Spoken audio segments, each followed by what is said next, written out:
하나님은 애굽뿐만 아니라 애굽과 동맹한 나라들도 심판하십니다.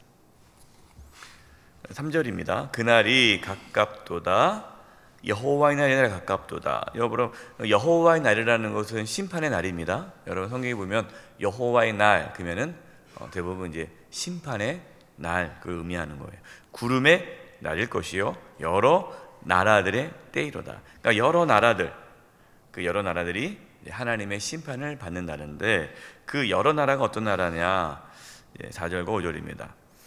애굽에 칼이 임할 것이라 애굽에서 죽임 당한 자들이 엎드러질 때에 구스에 심한 근심이 있을 것이며 애굽의 무리가 잡혀가며 그 터가 헐릴 것이요 5절에 구스와 북과 룻과 모든 섞인 백성과 국가 및 동맹한 땅의 백성들이 그들과 함께 칼에 엎드러지리라. 그러니까 애굽뿐만 아니라 애굽과 동맹했던 그 주변 나라들도 하나님께 다 심판하시겠다. 그런데 왜 하나님께서는 애굽과 동맹한 나라들을 심판할까요? 6절 여호와께서 이같이 말씀하셨느니라. 애굽을 붙들어 주는 자도 엎드러질 것이요, 동맹한 자들이죠. 애굽의 교만한 건세도 낮아질 것이라. 믹돌에서부터 수에네까지 무리가 그 가운데 칼에 엎드려 지리라. 주 여호와의 말씀이니라. 애굽과 동맹하던 나라들은 당시 대세를 따랐죠. 당시의 대세가 뭡니까? 애굽과 동맹하는 게 대세예요. 왜? 당시에 가장 큰 제국이 애굽이고 강대국이 애굽이고, 그래서 당연히 애굽과 동맹을 맺는 것이 안전한 길이고 그것이 우리가 살 길이다라고 생각한 거죠. 하나님께서는 교만한 애굽을 심판하심으로 애굽을 의지했던 나라들에게 너희들이 의지할 것은 애굽이 아니라 하나님이심을 선포하고 있는 거예요. 8절입니다. 내가 애굽에 불을 일으키며 그 모든 돕는 자는 애굽과 동맹을 맺은 나라들입니다. 멸할 때에 그들이 나를 여호와인 줄 알리라. 여러분 성경에서 나는 여호와라, 나를 여호와인 줄 알리라, 이 말씀이 지금 계속 나오죠. 특별히 에스겔에서 반복적으로 나오는 말씀이 그들이 나를 여호와인 줄 알리라. 오늘 본문에도요 그 내용이 참 많이 나와요. 여러분, 여호와라는 그 뜻은 주인이라는 의미가 있어요. 주인. 그러니까 누가 주인이라는 겁니까?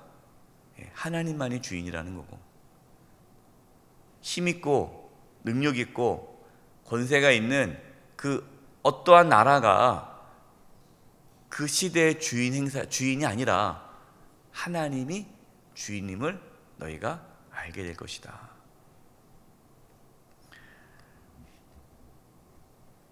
당시 애굽 주변 나라들은요 애굽이 망할 것이라고 생각했을까요? 요만큼도 생각 안 했죠. 요만큼도 망할 것이라는 생각 요만큼도 안 한 거예요. 그리고 애굽과 동맹하는 것이 대세이기 때문에 대세를 따르는 것이 살 길이다, 대세를 따르는 것이 살아가는 지혜다라고 생각합니다. 혹시 우리도 그렇게 생각하고 있지 않습니까?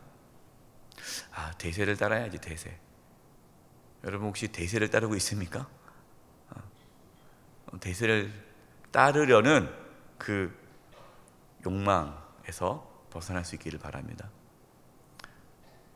참된 신앙은 대세를 따르지 않고 주님을 따릅니다. 대세를 따르는 게 아니에요. 예수님께서는 넓은 길로 가지 말고 좁은 길로 가라고 말씀하셨죠. 넓은 길이 대세예요, 대세. 물론 여러분 무조건 좁은 길로 가야 된다, 그건 아니에요. 물론 대세가 다 나쁜 것은 아닙니다. 어떤 분은 꼭 일반적이지 않은 삶을 살려고 그래요. 이 대세라는 게 일반적인 겁니다. 대세라는 것이 또 상식적인 거고 보편적인 게 대세라는 거죠. 우리가 뭐 또 삶에 있어서는 어떤 부분에서 상당히 일반적으로 살아가야 되고 일반적인 걸 선택해야 되고 상식적에서 이런 것들을 하는 것이 뭐 당연한 거죠.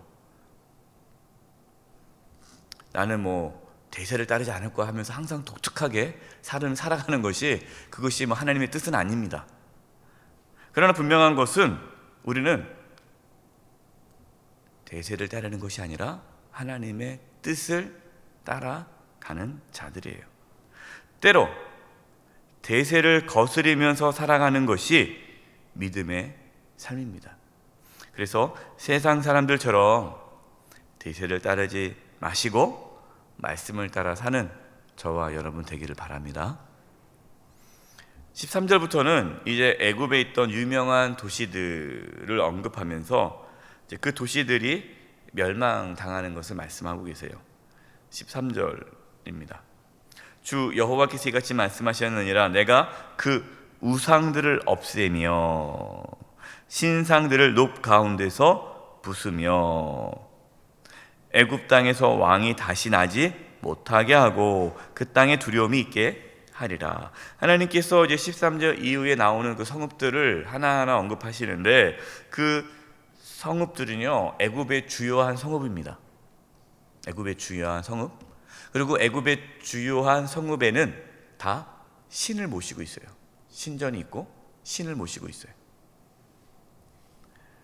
그러니까 그 애굽의 신들이 많습니다. 많은데 그 성읍마다 자신들이 섬기는 모시고 있는 신들이 있단 말이에요.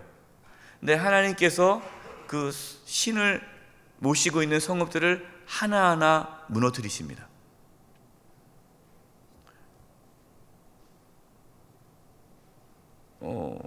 이 애굽 사람들은 이렇게 생각한 거죠. 또 그 성읍 사람들은 지금 자신들이 모시고 있는 그 신이 우리의 성읍을 지켜줄 것이다.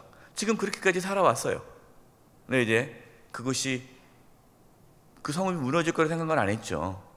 하나님께서 그 성읍을 무너뜨리면서 그걸 깨닫게 해주시는 거예요. 아, 이 땅에 있는 모든 신은 다 헛것이구나. 하나님만이 참 신이고 참 하나님이시고 참 주인이시구나. 이것을 하나님께서 보여주시는 겁니다. 우리 삶도 마찬가지입니다. 세상 사람들은 세상의 권력과 재물이 자신들을 지켜줄 것이라고 생각을 해요. 그래서 사람들은 다 권력을 얻으려고 그러고 돈을 많이 벌려고 하지 않습니까? 근데 우리가 한번 역사를 보세요. 역사를 보면 그렇게 뭐 엄청난 권세를 갖고 있는 자도 하루아침에 그 권세를 잃어버릴 걸 보지 않습니까? 또 그렇게 돈이 엄청나게 많아도 또 하루아침에 망하는 그 모습들도 우리는 역사 속에서 보게 되고 우리 주변에서도 보게 되는 거예요.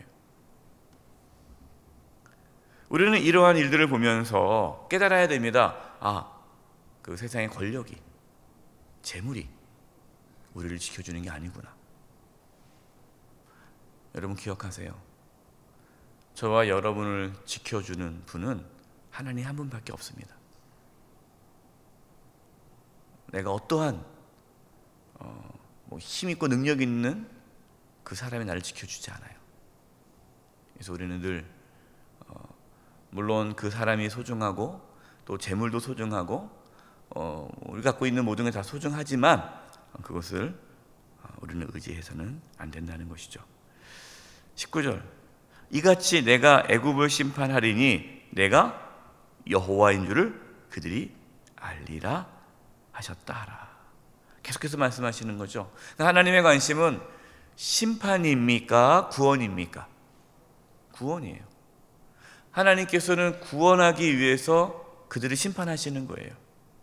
하나님의 목적은 그들이 하나님을 알도록 하기 위해, 하나님을 알아야 구원을 받아요. 그럼 하나님 어떤 분이십니까? 우리 아버지시고 우리의 구원자시고 우리의 주인이시고 생사화복을 주관하시는 창조주 하나님, 주관자이세요. 우리가 이것을 깊이 알고 깨닫고 인정하고 고백하고 하나님을 의지하며 살아갈 때에 우리의 삶에 놀라운 일들이 나타나는 것입니다. 25, 26절입니다. 내가 바벨론 왕의 팔은 들어주고 바로의 팔은 내려뜨릴 것이라. 내가 내 칼을 바벨론 왕의 손에 넘기고 그를 들어 애굽 땅을 치게 하리니 내가 여호와인 줄을 그들이 알리라. 내가 애굽 사람을 나라들 가운데 흩으며 백성들 가운데로 해치리니 내가 여호와인 줄을 그들이 알리라. 하나님께서 바벨론의 왕의 팔을 들어주시고 바로의 팔을 내리신다라고 하십니다. 하나님께서 저와 여러분의 팔을 들어주시길 바랍니다. 그래서 혹시 여러분, 내가 믿었던 사람이 도와줄 것 같아서 막 믿었는데 안 도와준다고 너무 실망하지 마세요. 너무 속상해하지 마세요. 내가 너를 믿었는데 왜 내 주변에는 나를 도와줄 사람이 없을까? 여러분, 너무 그렇게 걱정하지 마세요. 하나님이 우리와 함께 하시면 두려울 것이 없습니다. 하나님께서 우리의 팔을 들어 이 세상에서 승리케 해 주실 것입니다. 눈에 보이진 않지만 살아계시고 지금까지 우리를 지켜주시고 인도해 주신 하나님은 오늘도 바라보시고 하나님의 능력으로 살아가는 저와 여러분 되시기를 간절히 축원드립니다. 기도하겠습니다. 하나님만이 우리의 주인이시며 하나님만이 우리의 참된 왕이시며 하나님만이 우리의 참된 하나님이십니다. 우리가 그 누구도 그 무엇도 의지하지 않게 해주시고 생사화복을 주관하신 하나님만 의지하며 살아가게 하여 주시옵소서. 저희들을 들어 사용하여 주옵소서. 예수님의 이름으로 기도드립니다. 아멘.